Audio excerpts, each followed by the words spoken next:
वैसे तो हमारे देश में गठबंधन की सरकारों का एक लंबा इतिहास रहा है। अगर आप पिछले 10 साल छोड़ दें, मोदी जी के 2014 और 2019 से, उससे पहले डॉक्टर मनमोहन सिंह की गठबंधन की सरकार 10 साल चली और उससे पहले वाजपेयी जी की सरकार भी गठबंधन की सरकार थी। तो हमारे देश में गठबंधन की सरकारें हमेशा रही है।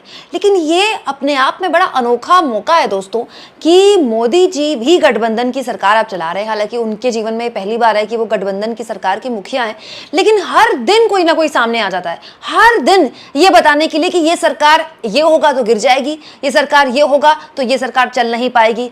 अभी कुछ दिन पहले राहुल गांधी ने इस तरह का बयान दिया था कि बहुत से एनडीए के सहयोगी हमारे संपर्क में है। मल्लिकार्जुन खड़गे ने कहा था कि वो जब चाहे सरकार गिरा सकते हैं। और इस बीच दोस्तों सत्यपाल मलिक, जी हाँ, बीजेपी के पूर्व सांसद और बीजेपी ने जिनको गवर्नर बनाया जम्मू कश्मीर का, और हाल के सालों में जो बहुत जबरदस्त तरीके से पीएम मोदी पर अटैक करते दिखाई दिए, सत्यपाल मलिक का एक इंटरव्यू सोशल मीडिया में खूब शेयर किया जा रहा है। द राजमाइक के सौरभ शुक्ला ने दोस्तों सत्यपाल मलिक का ये इंटरव्यू किया। ये मैं आपको सुना नहीं सकती क्योंकि कॉपीराइट का इशू होता है, ये उनका कंटेंट है। लेकिन जो बातें सत्यपाल मलिक अपने इस इंटरव्यू में बोल रहे हैं दोस्तों, वो हैरान करने वाली है और बीजेपी के माथे पर बल लाने वाली है।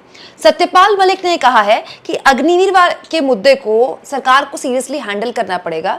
हालांकि जब से नई सरकार बनी है तब से अग्निवीर के मुद्दे पर जेडीयू की तरफ से भी बयानबाजी हो रही है, दबाव डाला जा रहा है कि ये तो आपको वापस लेना पड़ेगा, विचार कीजिए इस पर।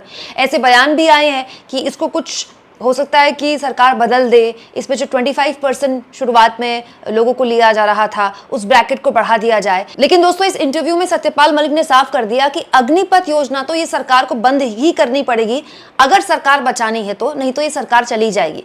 मतलब कितना बड़ा बयान है ये जो सत्यपाल मलिक कह रहे हैं। और एक खाली हवाबाजी नहीं है दोस्तों। राजस्थान के जिन सीटों में बीजेपी को नुकसान हुआ, जो सीटें बीजेपी के हाथ से कांग्रेस ने छीनी, वहां अग्निवीर बहुत बड़ा मुद्दा था। उत्तर प्रदेश और बिहार में भी अग्निवीर बहुत बड़ा मुद्दा था। जब अग्निवीर योजना, अग्निपथ योजना लेकर आई थी सरकार, तो उस वक्त सबसे ज्यादा जो बड़ा आंदोलन हुआ था वो बिहार में ही हुआ था, क्योंकि बिहार हो, यूपी हो, हरियाणा में बहुत बड़े स्तर पर अग्निवीर योजना को लेकर गुस्सा दिखाई दिया।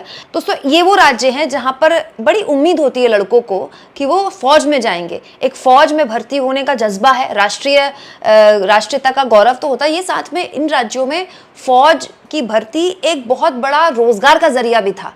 लेकिन बहुत बड़े स्तर पर इन लोगों को, यहाँ के युवाओं को इससे नुकसान हुआ है। और सत्यपाल मलिक ये कह रहे हैं कि इस योजना में, अग्निवीर या अग्निपथ योजना जो लेकर आई थी सरकार, इसमें फेरबदल करने से नहीं, इसे तो खत्म ही करना पड़ेगा, क्योंकि फौज को लेकर जो उत्साह था लोगों के बीच वो अब रहा नहीं है। कौन 4 साल के लिए अपनी जान देने जाएगा? और ये तो दिखा भी, उत्साह नहीं दिखा, और वो उत्साह, उसका खामियाजा बीजेपी को भुगतना पड़ा है।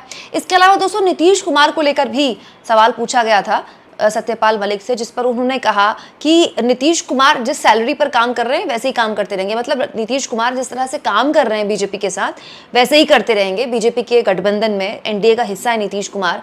न केवल बिहार में बीजेपी के साथ सरकार चला रहे हैं, बल्कि केंद्र में नीतीश कुमार और नायडू की बैसाखी पर ही ये सरकार चल रही है। तो सत्यपाल मलिक ये कहते हैं कि नीतीश कुमार ऐसे ही करते रहेंगे, लेकिन उनकी क्रेडिबिलिटी अब खत्म हो चुकी है, क्योंकि हर कोई ये कह ही रहा है। और अगले साल बिहार में विधानसभा चुनाव होने हैं, तो नीतीश कुमार के सामने बहुत से ऐसे सवाल हैं जिनका जवाब उनको देना होगा। दोस्तों चंद्रबाबू नायडू को लेकर तो लोग ये भी कहते हैं कि चलो उनको अपनी नई सरकार चलानी है, अभी आंध्र प्रदेश की वित्तीय हालत ठीक नहीं है, तो अगर कैबिनेट का पद बहुत अच्छा ना भी मिले, मंत्रालय बहुत अच्छा ना भी मिले, तो कम से कम फंड मिल जाए, इतना आर्थिक तौर पर सपोर्ट मिल जाए कि वो आंध्र प्रदेश में अगले 5 साल अच्छी सरकार बना ले अपनी, या अमरावती को लेकर, नई राजधानी को लेकर जो उनके प्लान्स हैं वो बना ले।